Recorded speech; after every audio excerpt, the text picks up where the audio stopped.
어제 성금요일이죠. 금요일 오후 3시경 우리 주님께서 운명하시고 이제 안식일이 되어가는 그러한 때, 선하고 의로운 사람 아리마대 사람 요셉이 빌라도에게 찾아가서 예수님의 그 시신을 받아서 자신의 그 무덤에 예수님을 장사하는 그러한 내용이 오늘 함께 읽은 말씀입니다.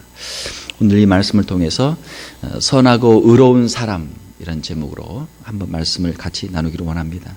하나님께서는 어떤 사람들을 쓰시는가? 예수님의 주위에 많은 제자들이 있었고 또 그 예루살렘에도 수많은 사람들이 있었습니다. 그런데 예수님의 그 시신을 가져다가 장사하고 주님의 그 부활의 역사를 준비했던 사람, 이 아리마대 요셉에 대해서 오늘은 잠깐 살펴보도록 하겠습니다. 이 아리마대 사람 요셉은 그런 첫 번째로 공회 회원이었다, 그렇게 기록이 되어 있습니다. 이 공회라고 하는 것은 산헤드린이라고 하는 것으로 그 당시 70명의 유대 지도자들이 모여서 유대 자치적으로 모든 종교적인 문제, 또 유대인들의 모든 그 행사를 결정하고 재판하던 기구가 있었는데 바로 산헤드린 공회라고 하는 것입니다. 오늘날로 말하면은 뭐 국회나 또 그런 중요한 의사 결정을 하는 재판관들 정도 되겠죠. 아주 높은 신분입니다.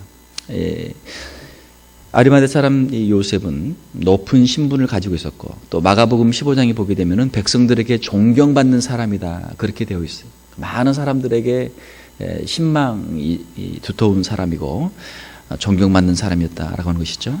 또 마태복음 27장에 보게 되면은 그런 부자였다, 그렇게 기록되어 있습니다. 사회적인 지위가 있었고 또 본인이 가지고 있는 학식이나 또 많은 사람들에게 존경받는 사람, 또 자신의 재산도 많이 있는 그런 사람이죠. 모든 사람들이 참 바라는 그 위치에 있었던 그런 사람입니다. 그리고 또 이 아리마대 사람 요셉에 대해서 설명하기를 그는 선하고 의로운 사람이라, 이 51절에 보게 되면 예수님을 죽이는 그 산헤드린 공회 결정에 참여하지 않은 사람이다, 그렇게 되어 있습니다.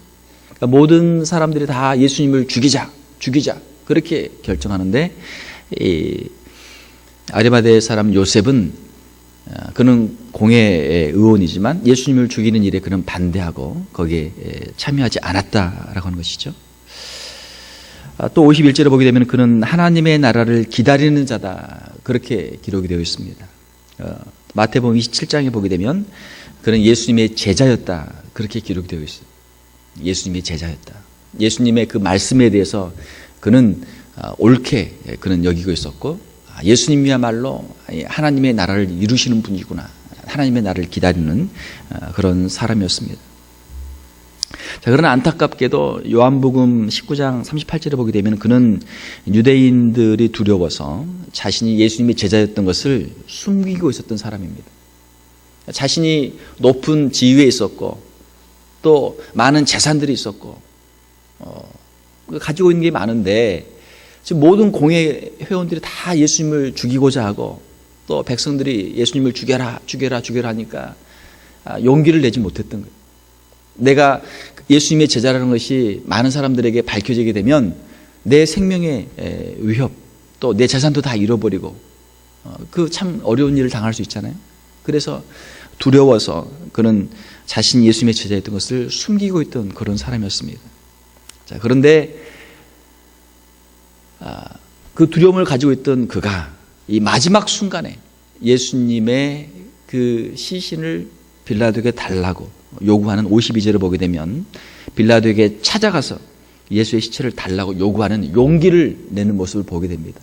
사랑하는 성도 여러분, 우리가 배운 것이 아무리 많아도, 우리가 아무리 높은 지위에 있어도, 아무리 우리가 가진 것이 많아도, 아무리 많은 사람들의 존경을 받아도 우리가 진리를 진리라고 이야기하지 못하고 정의를 정의라고 이야기하지 못하고 예수님을 위해서 우리의 생명을 내놓고 나서지 못한다면 그것들이 아무짝에도 쓸모없는 것들이 되고 마는 것입니다.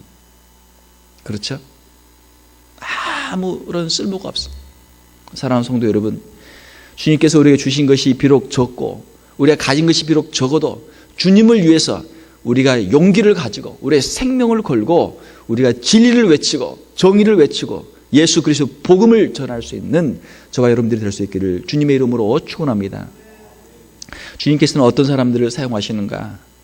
신앙인의 바른 용기를 가진 사람들을 주님은 사용하신다라는 것입니다. 우리가 모든 사람과 사이좋게 잘 지내야 되겠죠. 할 수만 있으면 모든 사람과 평화하라. 사이좋게 잘 지내야 돼. 화목하게 잘 지내야 돼. 우리가 비본질적인 것에 대해서는 우리가 양보도 하고 우리가 희생도 하고 우리가 헌신도 하고 우리가 타협도 하고 우리가 많은 것들을 양보할 수 있어요. 그러나 본질적인 신앙의 문제, 예수 그리스도에 대한 문제만큼은 우리가 생명을 걸고 우리가 그 복음을 우리가 반드시 지켜야 될 줄로 믿습니다. 이것이 신앙인들의 태도예요. 다른 제자들은 다 도망했으나 아리마대 사람 요셉은 용기를 냈습니다. 자신의 생명을 걸고 빌라도를 찾아갔어요. 위험하죠. 빌라도가 예수님을 십자가에 못 박아 죽였는데 예수님을 달라, 예수님 편이라는 것이 드러나게 되면 어떻게 돼요? 그러면 너도 위험한 인물이다, 너도 죽여야 되겠다 하면 어떻게 돼요? 자신의 생명을 걸고 빌라도를 찾아간 것이죠. 빌라도에게 그 시신을 달라고 요구합니다. 자, 우리가 하나님 앞에서 용기를 내면 하나님께서 그 일을 형통하게 인도해 줄 줄로 믿습니다. 다른 사람들이 볼 때는 야, 이거는 불가능하다, 안 된다 그렇게 이야기를 해도 하나님께서 도와주시면 그 불가능한 일에 문이 활짝 열려서 가능으로 변하게 될 줄로 믿습니다. 이것이 우리 신앙인들의 간증이, 이것이 될까 안 될까 마음속에 우리가 염려하고 근심할 수 있죠. 그러나 하나님이 주신 그 지혜를 가지고 하나님 주신 용기를 가지고 나가면 하나님의 역사를, 하나님의 그 기적들을 우리가 체험하게 될 줄로 믿습니다. 빌라도가 예수님의 시체를 내어줬어요.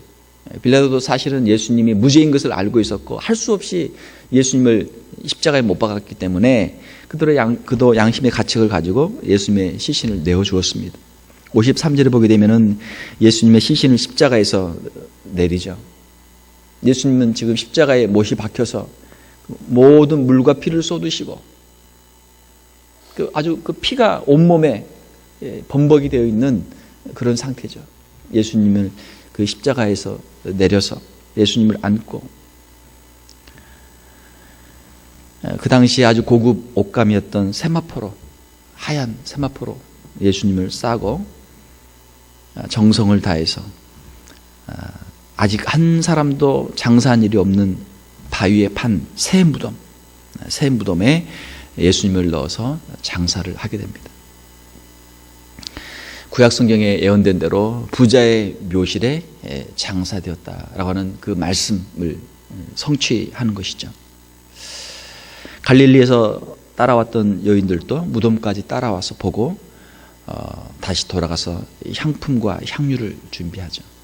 사실은 향유와 향품을 미리 발라서 그 다음에 세마포를 싸서 시신을 무덤에 안치를 해야 되는데 지금 이미 안식일이 다 돼서 이미 이제 오후가 다 되어서 해가 다 지고 있기 때문에 그럴 시간이 없기 때문에 일단 무덤에 예수님의 시신을 안치를 한 다음에 안식일이 지난 다음에 다시 이제 향품을 가지고 와서 예수님의 몸에 그 시신에 바르기 위해서 향품을 준비하러 가는 것이죠.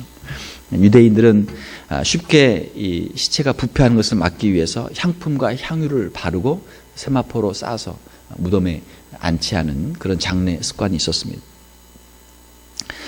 사랑하는 성도 여러분, 예수님께서 많은 사람들에게 버림받고 우리를 위해서 십자가를 지신 그 자리, 예수님의 그 십자가의 위대한 그 사역의 자리에 누가 함께 참여합니까? 아리마대 사람 요셉과 또 갈릴리에서 온 여인들, 그들이 함께 참여합니다. 오늘 이 새벽에 나온 저와 여러분들이 아리마대 사람 요셉과 또 갈릴리에서 온 여인들과 같은 그 용기를 가지고 예수님의 그 십자가까지, 예수님의 그 무덤까지 따라갈 수 있는 저와 여러분들이 다 될 수 있기를 주님의 이름으로 축원합니다. 어떤 사람들이 쓰임 받는가? 의인의 고난에 동참하는 사람들이, 그 사람들이 의인이다.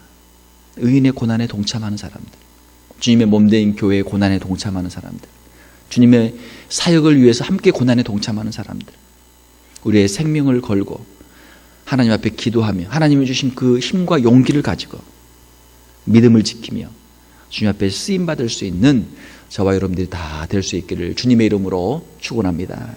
함께 기도하겠습니다. 하나님 아버지, 이 시간 우리 주님께서 십자가를 지시고 물과 피를 다 쏟으시고 우리의 그 죄값을 담당하신 주님, 그 주님께서 무덤에 누워있는 이 시간 저희들 주님 앞에 나와 기도합니다. 주님의 그 고난과 주님의 그 사역에 함께 동참할 수 있는 저희들 되게 하여 주시옵소서. 주님의 그 일에 쓰임받는 선하고 의로운 사람들이 다 되게 하여 주시옵소서. 하나님, 우리는 용기가 부족합니다. 우리는 세상이 두렵고 때로는 대적들이 두렵고 우리가 가진 것이 너무나 작고 부족해서 힘이 없어서 우리의 두려움이 있을 때가 많이 있습니다. 주님, 우리에게 말씀하여 주시옵소서. 두려워하지 말라, 놀라지 말라, 내가 너와 함께함이니라.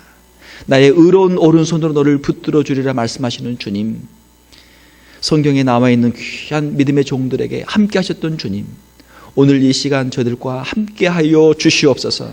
주님이 주시는 그 힘과 용기를 가지고 세상을 넉넉히 이길 수 있는 저희들 다 되게 하여 주시옵소서. 주님을 위한 일에 우리의 생명을 걸고 용기를 가지고 최선을 다해서 헌신하며 쓰임받을 수 있는 저희들 다 되게 하여 주시옵소서. 주님의 복음을 위해 쓰임받게 도와주시고 주님의 몸된 교회를 위해 쓰임받게 도와주시고 하나님의 나라를 위해서 귀하게 쓰임받을 수 있는 저희들 다 되게 하여 주시옵소서. 지금은 우리의 모든 죄를 대신하여 십자가에서 물과 피를 쏟으시고 우리의 모든 죄를 속량하신 우리 주 예수 그리스도의 크신 은혜와 하나님 아버지의 극진하신 사랑하심과 성령님의 감동 감화 역사하심이 예수 그리스도를 구주로 영접하며 주님을 위해서, 주님이 우리를 위해 생명을 바치신 것처럼 우리도 주님을 위해 생명을 걸고 용기를 내서 주님을 따르기를 소원하는 사랑하는 주의 백성들의 심령 위에, 저희들의 가정과 저희들의 생업 위에, 주님의 몸된 교회 위에 이제부터 영원토록 함께 있을지어다. 아멘.